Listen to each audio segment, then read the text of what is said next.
Hi friends, இன்றைக்கி நம்ம பார்க்க போகிற ரெசிபி ரொம்பவே ஈஸியாக அதே சமயம் நம்ம குயிக்காக செய்யக்கூடிய ஒரு ரெசிபி தான். அது என்னென்னு பார்த்தீங்கன்னா தக்காளி கடையல். இந்த தக்காளி கடையலுக்கு நான் நல்ல நாட்டு பழமாக கனிஞ்ச பழமாக 1/4 கிலோ அளவுக்கு எடுத்திருக்கேன். இதை நல்லா நீள்வாக்கில் கட் பண்ணி எடுத்து வச்சுருக்கேன். இதுக்கு சின்ன வெங்காயம் நான் 100 கிராம் அளவுக்கு எடுத்திருக்கேன். இது சின்ன வெங்காயம் அதிகமாக போடுற அளவுக்கு இந்த தக்காளி நமக்கு நல்லா டேஸ்ட்டாக இருக்கும். இது வரமிளகாய் 2 முழுசாக எடுத்திருக்கேன், பச்சை மிளகாய் 1, இதுக்கு 1 கொத்து கருவேப்பிலை. இப்போ இதை எப்படி செய்யுதுன்னு பார்க்கலாம் வாங்க. இதுக்கு எண்ணெய் ஒரு 3 ஸ்பூன் அளவுக்கு நான் ஊற்றிக்கிறேன். எண்ணெய் கொஞ்சம் அதிகம் ஊற்றினோமா இந்த ரெசிபி ரொம்ப நல்லாயிருக்கும். எண்ணெய் நல்லா காஞ்சிருச்சு. இப்போ ஒரு 1/2 டீஸ்பூன் அளவுக்கு கடுகு உளுந்து சேர்த்துக்கலாம். இந்த கடுகு உளுந்து நல்லா பொரிஞ்சு வரும்போது இதோட இந்த வரமிளகாய் 2 போடுறேன். நான் கட் பண்ணாமல் அப்படியே போடுறேன். ஏன்னா இதில் உள்ள விதைகள் நமக்கு சாப்பிடும் பொழுது வாயில் கடிப்படும், அதனால் இப்படியே போடுறேன். நீங்கள் வேணால் உடச்சி போட்டுக்கலாம்.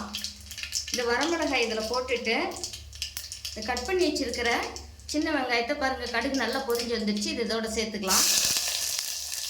ஒரு 10 கருவேப்பிலை இலைகள் இதோடு போட்டுட்டு இந்த பச்சை மிளகாயும் நான் முழுசாகவே அப்படியே போடுறேன். இந்த வெங்காயத்தை நல்லா கலந்து விட்டுக்கலாம். இந்த ஸ்டவ்வை லோ ஃப்ளேம்லேயே வச்சு கொஞ்ச நேரம் வதங்கட்டும். வெங்காயம் நல்லா கண்ணாடி பதத்துக்கு வதங்கியிருக்கு. இப்போ இந்த தக்காளியை சேர்த்துக்கலாம். இந்த தக்காளியிலே தண்ணி விடுங்கிறதுனால நம்ம தண்ணி இதுக்கு ஊற்ற வேண்டாம். இப்போ இது கொஞ்சமாக மஞ்சள் பொடி, தேவையான அளவுக்கு கல் உப்பு நான் ஒரு 1/2 ஸ்பூனுக்கு போடுறேன் உப்பு. இப்போ இதை நல்லா கலந்து விட்டுக்கலாம். இது இட்லி, தோசைக்கு, சூடான சாப்பாட்டுக்கு, சப்பாத்திக்கு, இந்த மாதிரி எல்லாத்துக்குமே இது ரொம்பவே சூப்பராக இருக்கும். இது நல்லா கலந்து விட்டதுமே பாருங்கள், இந்த தக்காளியிலே எவ்வளோ தண்ணி இருக்குன்னு. இப்போ இந்த தண்ணியிலே இந்த தக்காளி நல்லா நமக்கு சுருளை வெந்து வரும். இந்த தக்காளி இந்த தண்ணியிலே நல்லா வெந்து தண்ணியெலாம் நல்லா ட்ரை ஆகிடும். தக்காளி நமக்கு நல்லா சுருண்டு வெந்து வந்துடும். இப்போ அது நல்லா கலந்து விட்டுட்டு இதை மூடி ஒரு 2லேருந்து 3 நிமிஷம் லோ ஃப்ளேமில் வச்சு வேக வச்சுக்கலாம். இப்போ பாருங்கள், தக்காளி ரெடி ஆகிடுச்சு. இப்போ இதுக்கு ஒரு 1/2 ஸ்பூன் அளவுக்கு நல்லெண்ணெய் நான் சேர்த்துக்கிறேன். நல்லெண்ணெய் சேர்த்தும் பொழுது இந்த தக்காளியோட சுவை நமக்கு கூடுதலாக இருக்கும். இப்போ கொஞ்சமாக கொத்தமல்லி இலைகள் தூவி நம்ம கிளறிட்டு ஸ்டவ் ஆஃப் பண்ணி இறக்கிடலாம். குழம்பு வைக்கிறதுக்கு நமக்கு நேரம் இல்லை அப்படின்னா அந்த மாதிரி சமயத்தில் குயிக்காக அந்த மாதிரி தக்காளியை வச்சு ஒரு கடையல் பண்ணிடலாம்.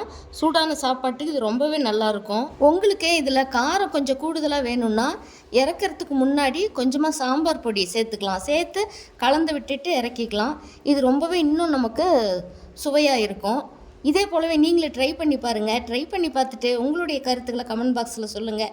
இந்த வீடியோ பிடிச்சிருந்தால் லைக் பண்ணி இன்னும் நிறைய பேர் பார்க்கணுன்னு ஷேர் பண்ணுங்கள். இது ரொம்பவே ஈஸியாக செய்யக்கூடிய ரெசிபி.